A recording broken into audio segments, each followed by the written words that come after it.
Você está no canal Professora Tereza Mendes Explica. Na aula de hoje nós vamos falar um pouquinho sobre tecido epitelial. Em algumas aulas anteriores eu venho falando sobre tecidos e tem um vídeo que fala sobre a introdução de todos os tecidos, que é o estudo da histologia.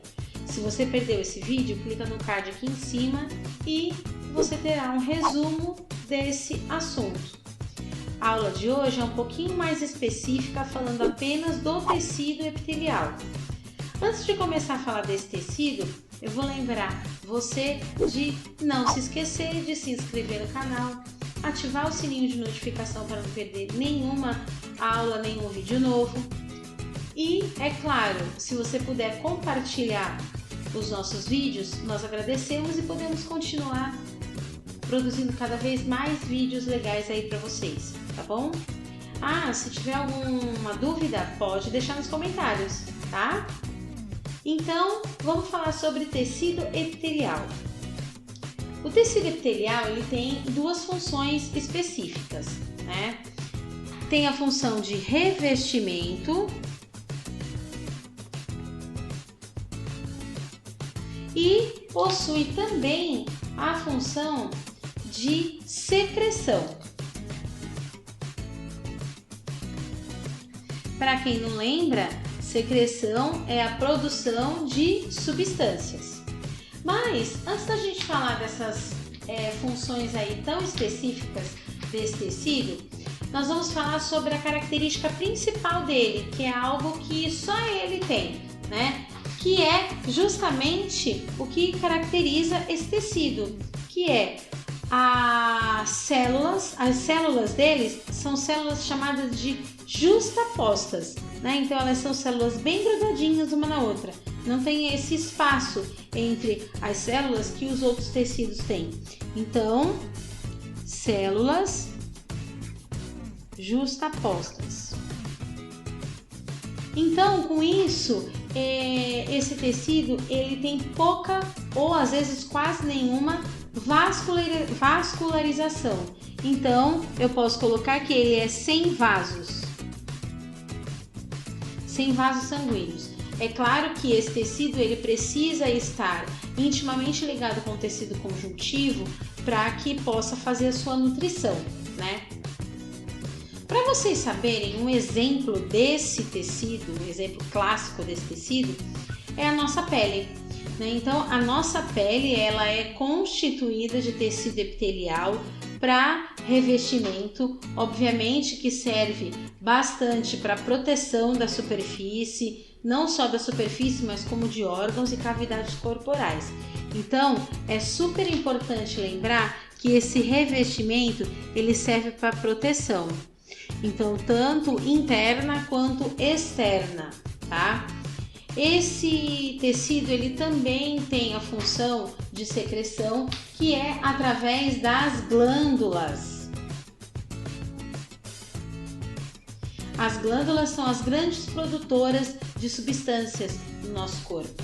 E não podemos esquecer de falar que esse tecido ele tem uma função sensorial. Essa função sensorial ela é muito importante.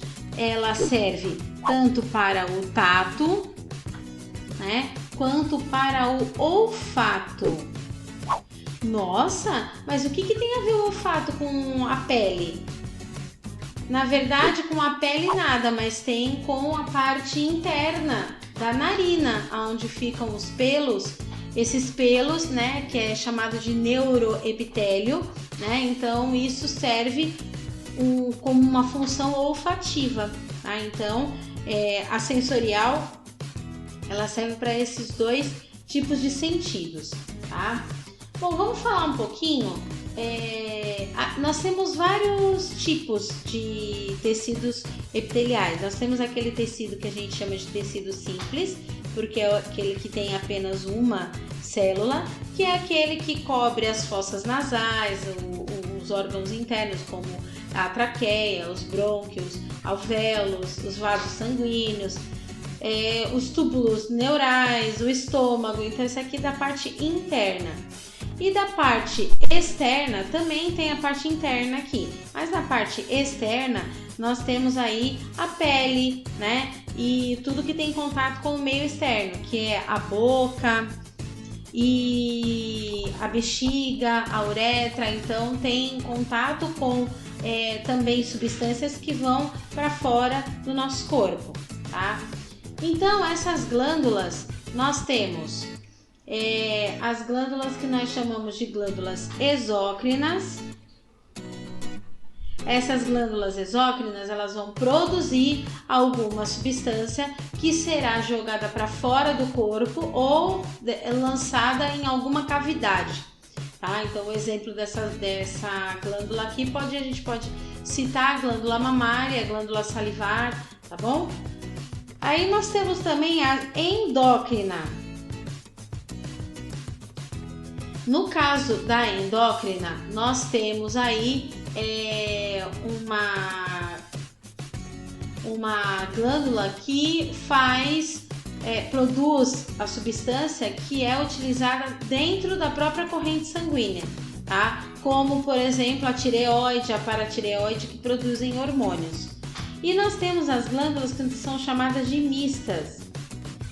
O grande exemplo dessa glândula o pâncreas, porque a sua função endócrina é utilizada através da produção do hormônio, né? Então ela produz hormônio de insulina e glucagon e é lançado na corrente sanguínea.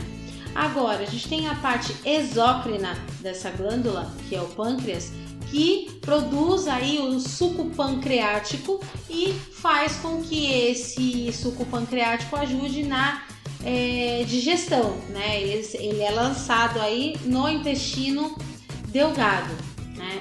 O tecido epitelial, ele tem algumas microvilosidades também que são importantes, às vezes na absorção dos nutrientes, como no intestino delgado, por exemplo, né? Ele tem alguns cílios que vão auxiliar no revestimento, por exemplo, da traqueia, né? Então, e ele também compõe os flagelos, né? Que são importantes para a mobilidade dos espermatozoides, por exemplo, tá? E no caso do revestimento, né? O tecido ele vai variar de acordo com a sua especificação, né? Então, sabendo aí que a gente tem vários tipos de tecido, esse tecido aqui tanto pode revestir os órgãos internos como a proteção do corpo, tá bom? Bom, essa foi a aula de tecido epitelial, tá bom? Qualquer dúvida deixe nos comentários e até a próxima!